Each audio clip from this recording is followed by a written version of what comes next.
The Health Ministry has finally weighed in on the controversy between Jacden group of companies and the Southeast Regional Health Authorities.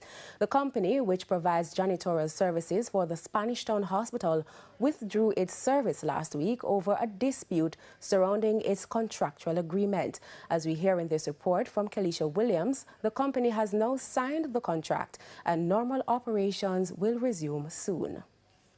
Frustrated janitorial workers at the Spanish Town Hospital on September 5 after their employer, the Jacden group of companies, withdrew its services at the facility. That resulted in the hospital not being cleaned in almost 24 hours. We have been trying to get a response from the Health Ministry since then. In an interview with TVJ News on Thursday, Health Minister Dr. Christopher Tufton responded. They went through the procurement process and they were awarded the contract, as others have for other hospitals. They had an issue with wanting to add a clause in the contract, which the region in and of itself could not do because these things go as far as cabinet. You can't change unilaterally after cabinet is approved. Of course, there was a break because of the elections and so on. However, while he said there was some downtime during which the hospital was not being cleaned after Jacden refused to sign its latest contract, the regional authority quickly intervened. To place another group, another entity in temporarily until the issue was resolved.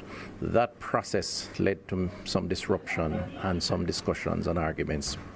I got involved and we requested a comment from the Ministry of Finance on the matter. Dr. Tufton said upon the advice of the Finance Ministry, Jacden was advised to sign the contract or the ministry would have to go back to procurement.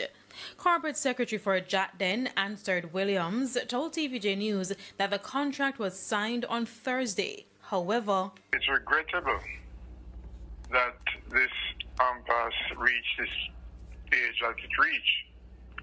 Our position was a principled one and to protect the interests of the company, given the history that we have had to deal with in respect to payments. However, where we are now, with the discussions that have taken place,